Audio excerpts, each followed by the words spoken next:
Indudablemente estamos, lo dice la OCDE, no Petro, la OCDE, en el país más desigual socialmente del mundo.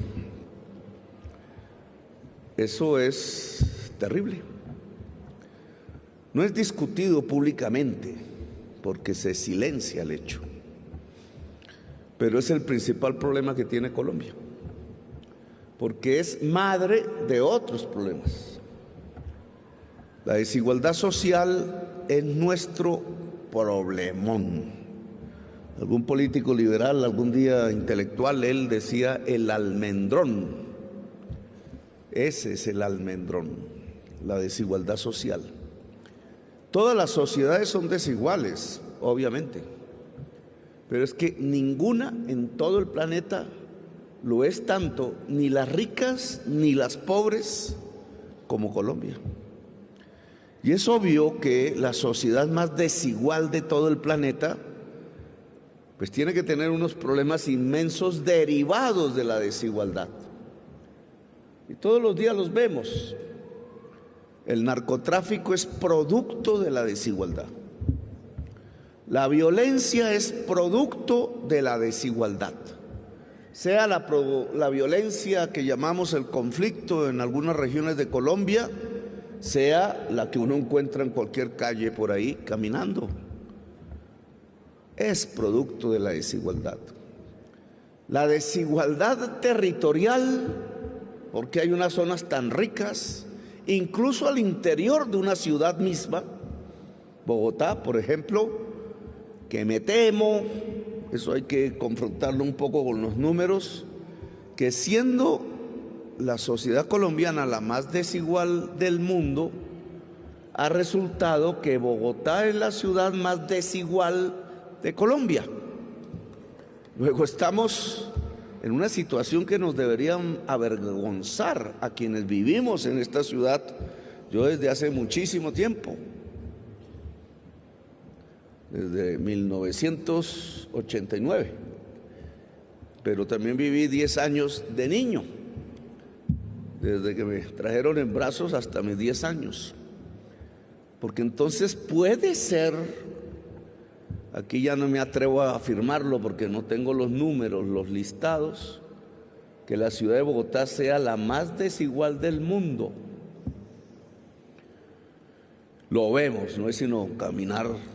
Yo caminaba mucho antes en la ciudad, me encantaba, ahora me toca a escondidas por todas partes, pero solo es caminar al norte o es caminar al sur y ya lo entiende uno. Hasta en una localidad, solo es caminar de Castilla y llegar al río Bogotá y uno encuentra las desigualdades como quien va talando los anillos de un árbol, porque la ciudad de Bogotá, entre otras, es como los anillos de un árbol. Arquitectónicamente, los anillos siguen nuestras violencias. Casi que las puede uno reflejar en un corte de la ciudad, el centro español, la conquista, allá el Chorro de Quevedo, y después el francés, nuestra idea de que no nos gusta lo colombiano sino lo francés, y después lo inglés, que era con quien nos endeudamos terriblemente después de la independencia, y después lo gringo, y después lo kitsch, un poco mafioso, y después lo rico, y al otro lado lo pobre.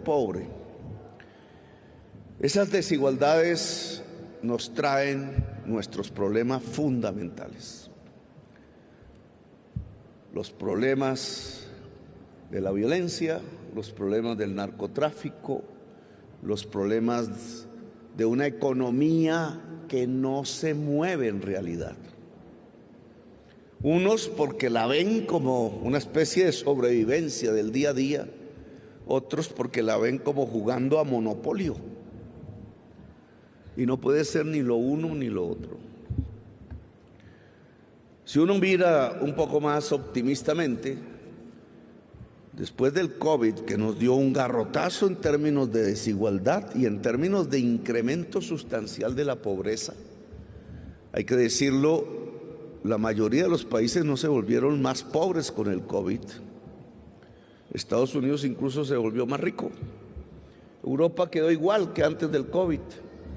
Nosotros caímos en un abismo de pobreza.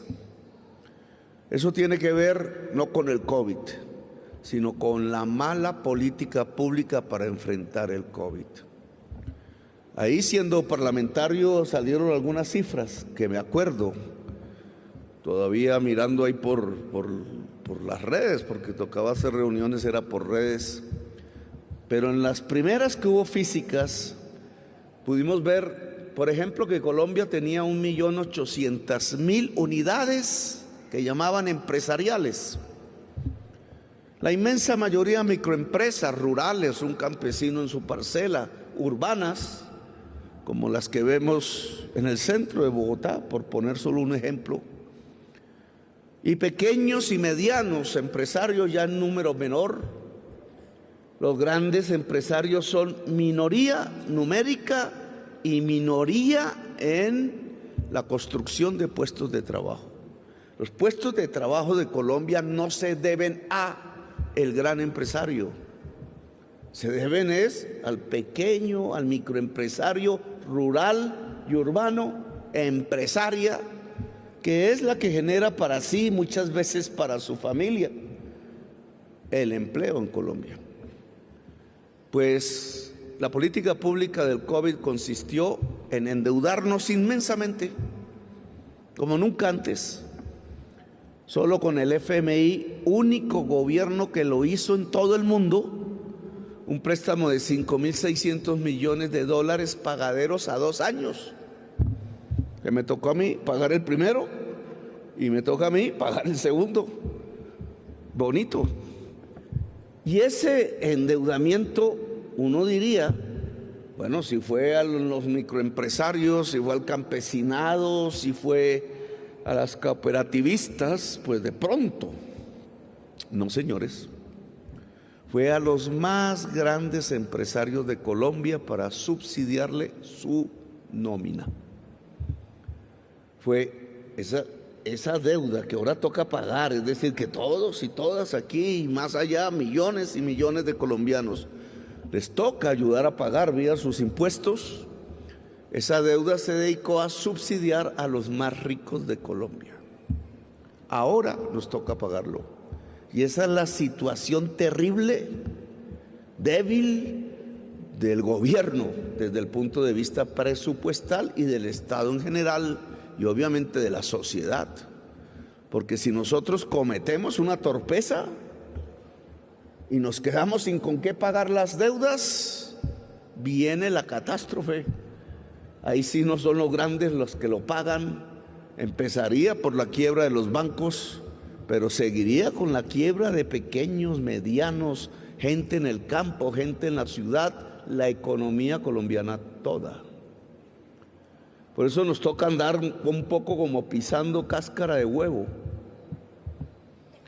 Y en eso hay que admitirlo, el valor del ministro de Hacienda actual, porque ha logrado capotear el que el Congreso de la República no nos sabotee una autorización para pagar deudas con deuda, porque es lo que estamos haciendo. Muchos de ustedes de pronto lo estarán haciendo también. En mis épocas difíciles me tocaba a mí, cuando uno empieza a pagar el mercado con la tarjeta de crédito, si es que la tiene. Ahí, y así estamos en el Estado colombiano. Estamos pagando deudas con deudas. Nos endeudamos aquí a una tasa de interés más cara, porque está así en Colombia y en el mundo, para poder pagar las obligaciones de deuda que tenemos inmediatas, muchas veces con tasa de interés más baja. Ese circuito hay que cortarlo indudablemente, porque es perverso. La deuda, sin que nos endeudemos para proyectos nuevos, para hacer un ferrocarril que se necesita, para tantas cosas que se necesitan en realidad, va aumentando respecto al presupuesto. Esa discusión la tendremos en el Congreso de la República a partir de mañana, porque es lo primero que va a entrar en discusión. Pero hay noticias buenas en medio de ese contexto negativo que se debe, en primerísimo lugar, a una muy mala política pública para enfrentar el COVID en Colombia, por creer que la plata pública es para subsidiar los más ricos de los ricos. Esa plata no llegó a los microempresarios, a los cooperativistas, a las trabajadoras, a las medianas y pequeñas empresarias, no llegó. Muchísimos cerraron en el camino, quizás ahora están abriendo, ojalá. Pero muchísima gente tuvo que cerrar sus restaurantes, su tienda, su comercio, cuando no había nadie en las calles, ¿qué más iba a hacer? Y no hubo una ayuda. Ahora estamos pagando las consecuencias. Pero salieron las estadísticas de pobreza. Unos estaban esperando para cascarnos, otros estábamos esperando con nerviosismo, porque es la medida del primer año del gobierno, el año pasado, nuestro primer año, porque ahí, para bien o para mal, se mide si fuimos eficaces o no. A muchos gobernantes no les importa esta cifra porque no están pensando en reducir la pobreza, sino enriquecer a los ricos y punto, porque ellos mismos son parte de esos ricos. Pero una persona como yo, con mi tradición política, mi vida, mi lucha y lo que significa la elección de nosotros, esta es la estadística fundamental. Si nuestra política pública lo que hizo fue aumentar la pobreza o la disminuyó. Si la disminuyó, nos alegramos profundamente. Si la aumentó, nosotros estamos mandados a recoger, porque lo que hemos propuesto no sirve. En el país más desigual de todo el planeta Tierra, un gobierno que aumente la desigualdad en el país más desigual de la Tierra es un gobierno sin vergüenza, en realidad de bandidos. Pues bien, las cifras se dieron. Aquí yo tengo un problema de matemáticas, porque la disminución de la pobreza no se mide simplemente en el porcentaje relativo en el total de la población. Bajamos de 36 a 33, así se ve poquito. De bajar de 36 a 33 significa haber reducido el 10% del número de pobres que hay en ese momento.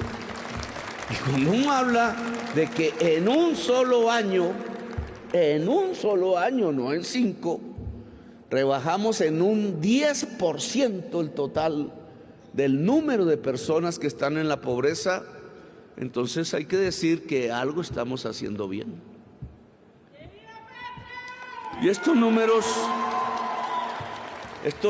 trasladados, yo hice algunos, obviamente me falta tener, no he podido encontrarlo, las zonas rurales separadas una por otra, para ver en qué zonas rurales bajamos más la pobreza que en otras, porque eso es clave para la política pública. Nos da una orientación, nos da luces, podemos ser más eficaces si tenemos esos datos, pero tenemos los que ya se entregaron a la población. Indudablemente la pobreza monetaria rural bajó un 10%, y esto es un éxito enorme en un país que aún en sus campos, en buena parte de regiones excluidas de Colombia, está en guerra. Redujimos 10% el número de pobres rurales. Y en las ciudades que llaman DANE cabeceras, como Bogotá, redujimos en 8,45% el número de pobres. Es decir, más en el campo que en la ciudad.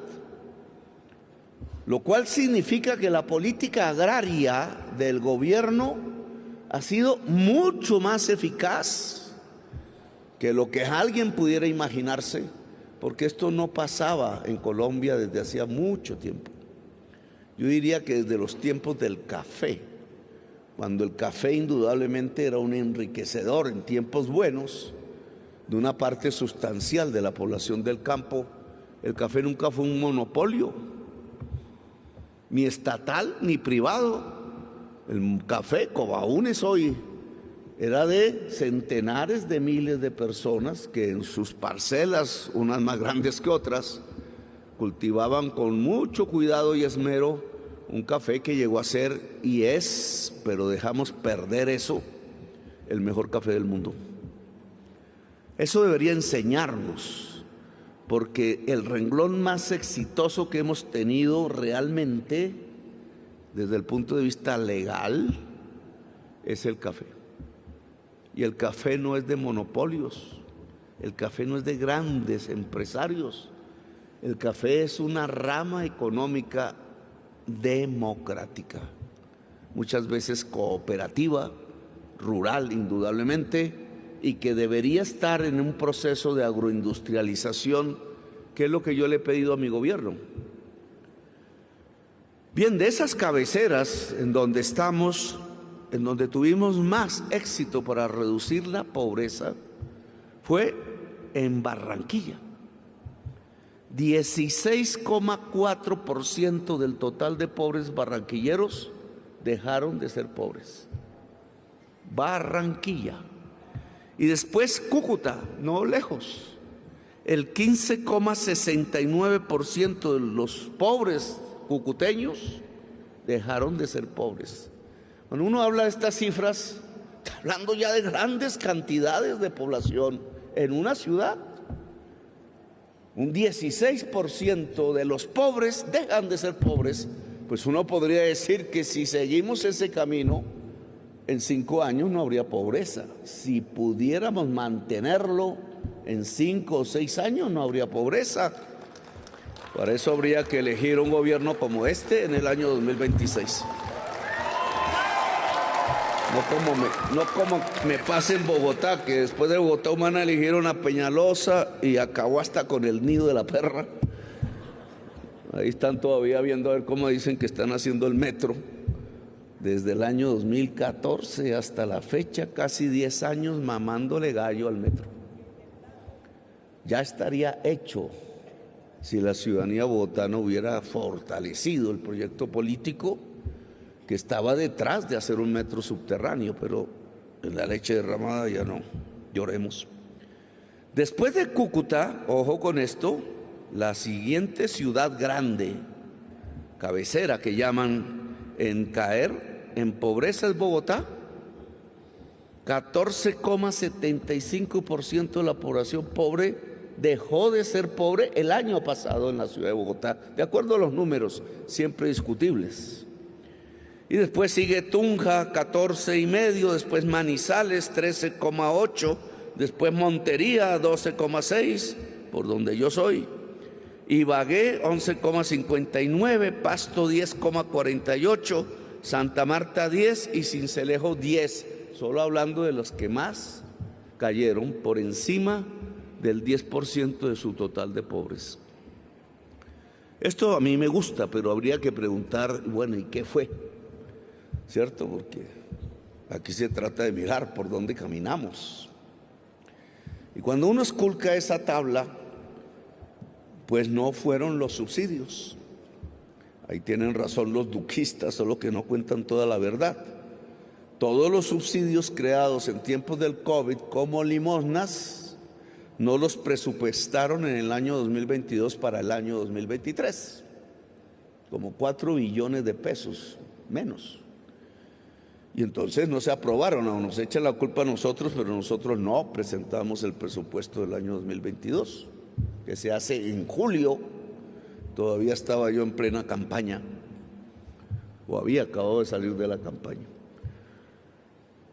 Quitaron los subsidios del COVID, se cayeron en una parte, se conservan los de siempre. Nosotros estamos haciendo en eso una transformación.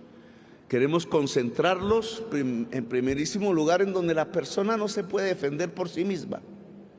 Los niños, niñas, nadie le puede exigir a un niño o una niña en la primera infancia que trabaje, como dicen por ahí ciertos políticos. No, trabajen vagos. No, ¿cómo?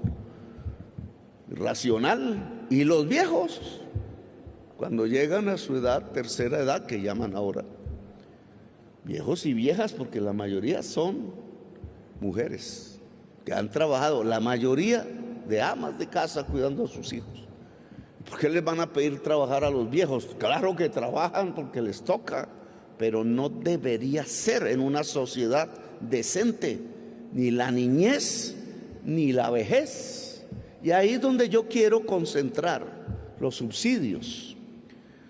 En la niñez, primera infancia, pues en las mamás, que generalmente son jóvenes y abandonadas, y son entonces pobres, y entran a un sifón del cual ni ella, ni los niños, ni las niñas logran salir, muchas veces en actividad indigna, pues digna a ella que le toca, pero que no debería ser.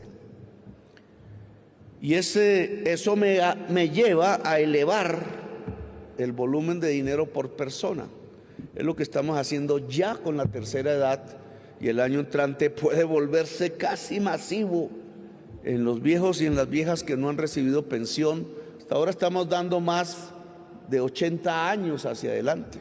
Y a un grupo que, ¿cuántos son?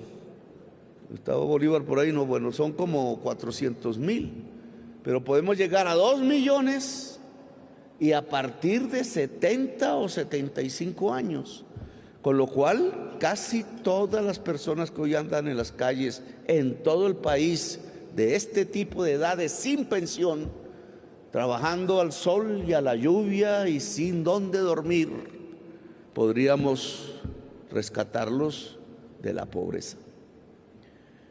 Bien, pero si no fueron los subsidios, ¿qué fue? ¿Qué fue? Pues los datos de la OCDE nos dicen que ingresos laborales crecieron para los más pobres un 10% real, es decir, por encima de la inflación.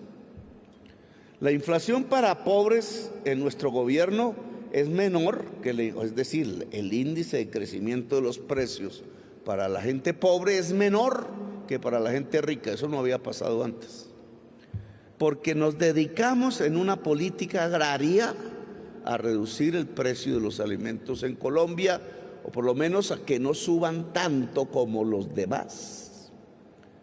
Y eso nos ayudó a que el ingreso laboral, en términos reales, descontada la inflación, haya crecido tanto. Aquí hay que señalar cosas.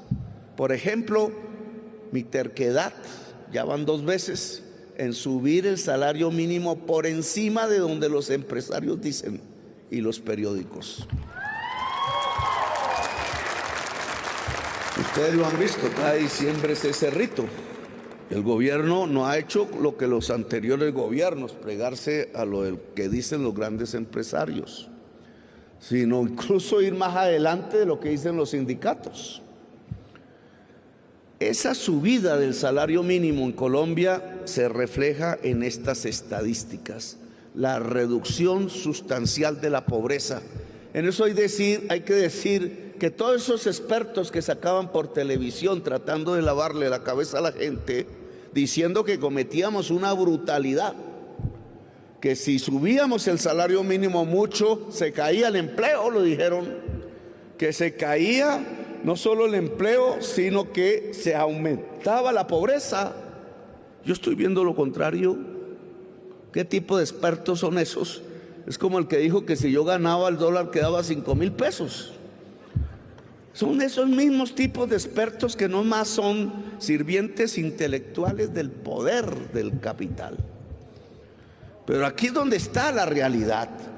Lo que yo veo en las cifras es que el incremento del salario mínimo disminuyó la pobreza sustancialmente en Colombia y no tumbó el empleo, sino que incluso comparado con el año 22, el empleo en Colombia ha aumentado, sigue aumentando este año.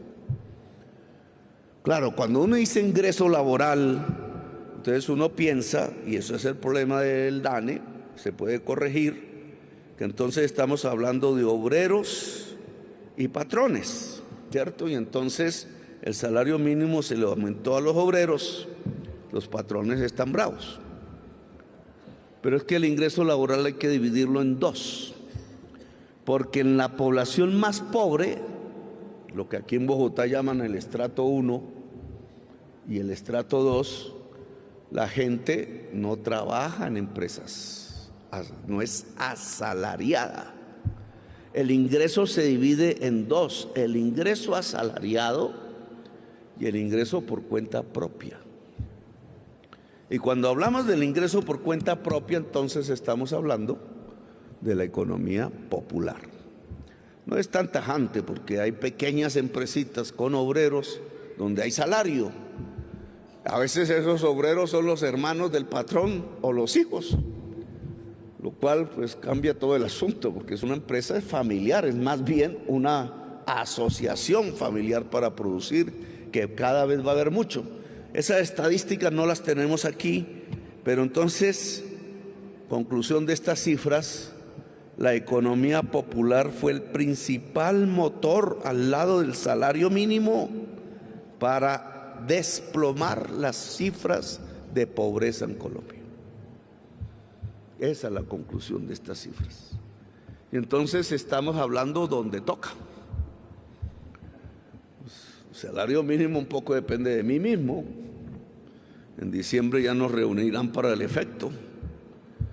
Pero en la economía popular y los ingresos de esa economía popular que terminan en la gente que trabaja en la economía popular, pues tenemos que hablar entre nosotros.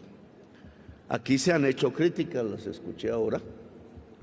La cantidad de mujeres, mayoría mujeres, es síntoma de lo que está pasando. Una de ellas nos dijo: mucho discurso tilín, tilín y nada de paletas, dijo. Pues es cierto, porque el funcionariado del gobierno nacional no entiende ni jota de lo que estamos hablando aquí. E incluso mis más altos funcionarios, esa vaina como que le resbala, porque se vuelve difícil, porque hacer cambios es difícil. Hacer lo mismo es fácil. Chulear todos los días la misma pendejada, pues se gana un sueldo de chévere, un poco aburridos de pronto, pero se desaburre después fuera del trabajo. Pero cambiar es el riesgo de la procuradora, el cabello azotando el azote, es el control de los congresistas, son los que pierden ahí los grandes empresarios montándola, cuadrando hasta los procesos penales. Y entonces la gente, pues obviamente que tiene que tomar decisiones, se paraliza, queda ahí quieto. Y este presidente, ¿por qué no se calma un ratico? Pues yo no me puedo calmar porque me quedan 2 años. Me toca acelerar, al contrario, me toca acelerar. Pues les voy diciendo, bueno, si no aguanta, de un paso al costado, porque eso no es un pecado. Eso nadie nació para todas esas vainas. Yo que tengo el cuero duro, entonces resisto. Pero otros, si no puede, de un paso al costado, alguien va a asumir la pelea. Ni siquiera sé quién, pero alguien va a asumir la pelea. Son puestos de combate. Hay algunos puestos que le llamo puestos rojos, porque el peligro no es simplemente que le monten a uno un proceso, sino que le puedan meter un tiro. Por ejemplo, una persona en un puerto. Por ejemplo, la persona que dirija las aduanas. Están cooptadas por el contrabando. Contrabando ya no es la señora que yo me acuerdo que iba en un bus desde Maicao a Bucaramanga metía ahí en las cosas esas de las maletas el alijo, y salían unos guardas con linterna y le cobraban a la señora si le encontraban el alijo. No, el contrabando hoy es una multinacional, la otra cara del narcotráfico. Es la manera como la cocaína vendida en Estados Unidos o en Europa se vuelve pesos colombianos. Y entonces no les importa el precio de la camisa o lo que traigan, los zapatos, y lo venden por todas las esquinas. más barato incluso que lo que les costó, porque lo que le importa es el billete pesos, porque así volvieron la cocaína billete para gastarse aquí. ¿Y a quién mata ese contrabando? Y estos son los conflictos de la economía popular que hay que empezar a resolver.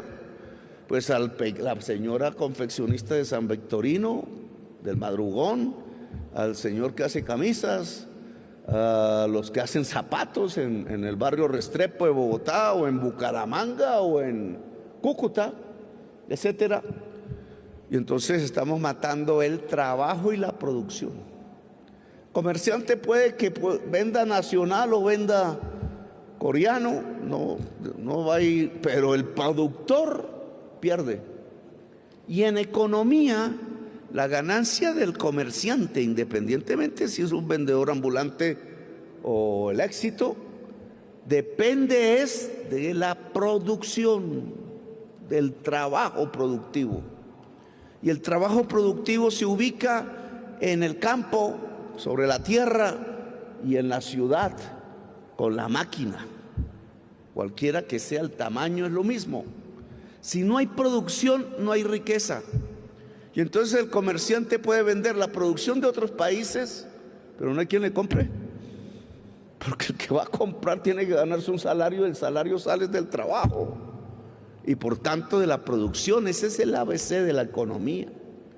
Por eso una de las políticas de la economía popular que tenemos que priorizar es el cultivo, el agro, el campesino y la campesina, indígenas, afros, etcétera, y las empresas manufactureras, micros, pequeñas y medianas en las ciudades, incluso ligarlas.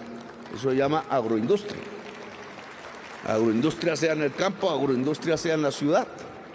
Este es el núcleo fundamental de la economía colombiana. Y ahí es donde debe ir el crédito. Entonces sí, tilín, tilín y nada de paletas. Porque si el crédito va a los grandes ganaderos en tierras fértiles, que son latifundistas, improductivos, ineficaces. Si el crédito va a los grandes capitales, el crédito salido de un banco público, porque la banca privada pues les puede prestar y tienen cómo garantizarlo, etcétera, les sale fácil. La banca privada quiere dar ese crédito porque es una firmita y ya entregó 100.000 millones de pesos en crédito. En cambio para acá, pues no son 100.000 millones de crédito debería ser, pero para 1.000 personas, para 500, son 500 firmitas. Y entonces ahí ya les da pereza. Y no dan el crédito, como todos y todas ustedes saben lo difícil que es. Y entonces se va volviendo la sociedad desigual, porque si aquí no hay crédito y el crédito es para el grande, pues a ustedes les toca el gota a gota. Pero el gota a gota, ¿cuánto es el interés? Ahí ya, como decían en las calles, marcando calavera. Y la calavera se vuelve de realidad porque los tipos andan es con una pistola en el cinto. Y entonces esto es lo que tiene que solucionar este gobierno. No lo está haciendo. Al presidente ahí lo embolatan con que mire que ya le dimos a tantos campesinos o a tantos microempresarios con, ¿cómo que llama esa vaina? Crear. Creo, bueno. Primero porque no puede ser microcrédito. Microcrédito, un señor, una señora endeudada, pues tienes que pagar la deuda porque es la que le pagas al gota a gota. Estamos pagándole nosotros al gota a gota. Segundo, porque al entregar una pequeña cantidad de dinero, pues no se hace empresa. Y tercero, porque entonces lo que creamos es pobreza. Vamos a poner un ejemplo. Finagro le entrega la mayor cantidad del crédito, se lo entrega a ganadería. Si uno le pregunta número de créditos, ustedes dicen no, la mayoría son pequeños ganaderos. Pero si uno le pregunta volumen del crédito, son las trampas de las estadísticas. Así engañan hasta los congresistas. Ovidio, ambos fuimos congresistas. Si es volumen del crédito, la mayor parte del crédito va a los grandes. Es decir, cada grande le dan esto, a cada chiquito le dan esto, una miseria. ¿Qué pasa si se le da crédito a un ganadero pequeñísimo en tierra fértil? Pues se muere la pobreza. Lo estamos conduciendo, porque en una hectárea apenas si cabe una vaca. Y ese campesino a lo mejor tiene 2, si acaso, o 3, le caben 2 vacas. ¿Quién vive con 2 vacas? Hasta se la come, como decían los de los señores en el Cauca, cuando el gobierno dice que haciendo paz, entregando gallinas. A cada familia le daban 2 o 3 gallinas. Pues imaginen qué pasó con las gallinas.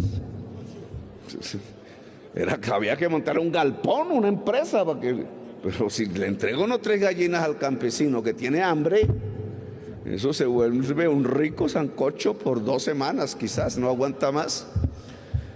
Entonces, digamos, si nosotros no cambiamos la política de crédito a la economía popular, que lo hemos dicho, pero no se hace, no estamos haciendo nada. No estamos haciendo nada. Y nos quedan 2 años. Tenemos poco, porque todo esto lo privatizaron. Ustedes saben que habían muchos bancos públicos. No queda sino el Banco Agrario Público de primer piso, es el único que tiene el gobierno. Y Bancoldes, que es de segundo piso, más o menos, pero no puede dar crédito directamente. Y ya. Otros, pero ya son esfuerzos para otras cosas. Pues yo quiero que Banco Agrario y Bancoldes se vuelvan la banca de la economía popular. Esa es la propuesta de nosotros. Es decir, que en volumen la mayor parte del crédito vaya a pequeños, sea en el campo, sea en la ciudad. La ciudad no tiene ese instrumento financiero. El campo por lo menos se ha mantenido, hay experiencia y ahí está. Tienes que crecer.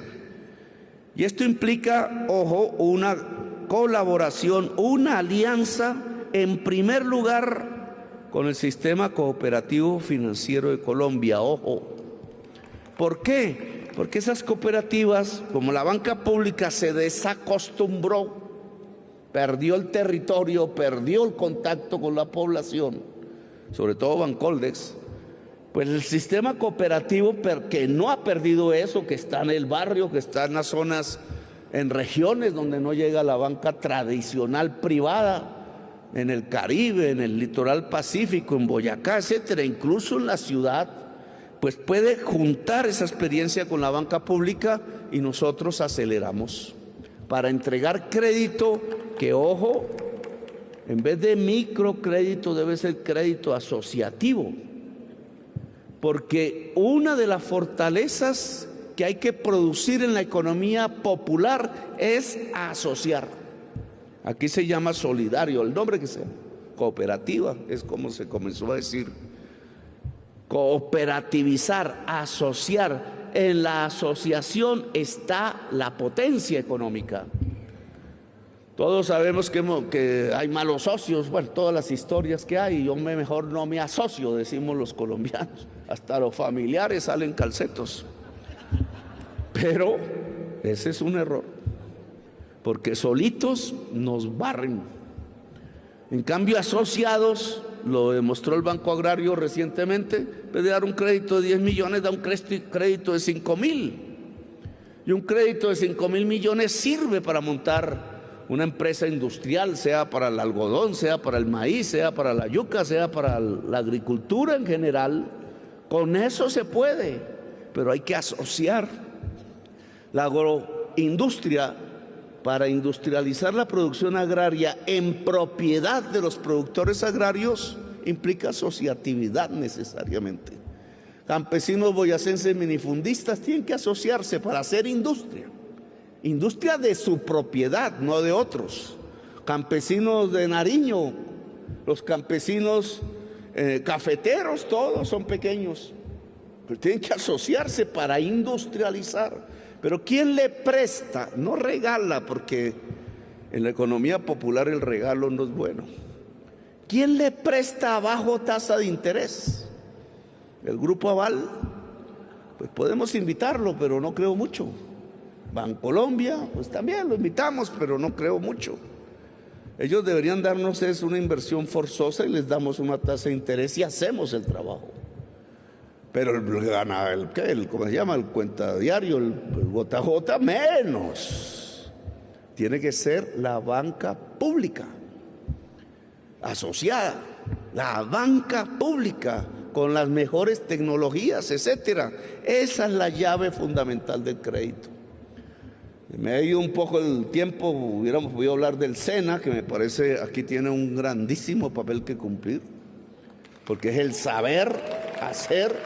Una cosa es tener el capital, pero hay que saber hacerlo, porque si no, capital se va entre un sifón y después queda la persona ahorcada. Saber hacer los zapatos, saber hacer las confecciones. Ahí hay una discusión interesante con el ministro de Comercio. ¿Beneficiamos más la confección dejando importar la tela libremente, sin arancel? ¿O porque bajaría el precio de la confección y mejoraría su calidad? ¿O logramos nichos de cultivo de algodón de altísima calidad para hacer telas que puedan ser baratas y de altísima calidad? Pero tenemos 2 años. La discusión puede ser bonita para un libro, pero nos toca decidir es ahora. Entonces, digamos, son los interrogantes de una política de industrialización y de agricultura y por tanto de comercio. Porque si un trabajador se gana un mejor salario, pues se come una comidita más rica en la esquina del barrio. Y en la esquina del barrio se puede poner el restaurante para trabajadores y trabajadoras. El comercio está amarrado a que podamos hacer crecer la producción y el trabajo en las regiones y en la sociedad colombiana. Bueno, finalmente, pues yo les digo que estas estadísticas excelentes de caída de la pobreza en Colombia el año pasado se debe en buena parte a ustedes. Esa es la realidad. Haberse mantenido, haber resistido, ojalá crecido. Este año tenemos que crecer más.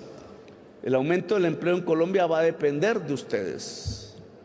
Y entonces tenemos que hacer una política sustancialmente agresiva en asociatividad, en energías limpias porque abaratan la energía y en crédito proveniente de los dineros públicos, en crédito barato para la economía popular. El SENA tiene que expandirse, lo he pedido, y no para hacer cursillos, sino educación tecnológica, profesional se llama. Los jóvenes necesitan eso. Si un joven campesino aprende cómo diablos se hace una agroindustria del maíz o de la yuca, ese no se viene para acá, se empieza a organizar ahí a los vecinos campesinos y empieza un proyecto. Pero si no se enseña en el campo, vamos a perder la juventud campesina que se nos va a volver urbana.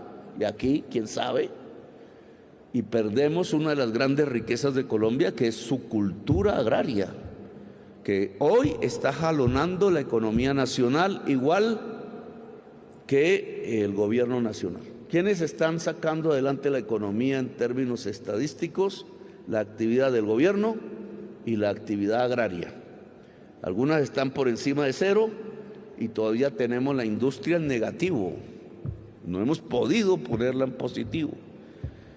Lo de la agricultura es excepcional. En el mundo del gobierno da la impresión, ahora tengo que, porque fue así el año pasado, ahora toca ver ahora la nueva estadística, que lo que está jalonando, esto no lo dicen, es que las clínicas y hospitales privados y públicos se reactivaron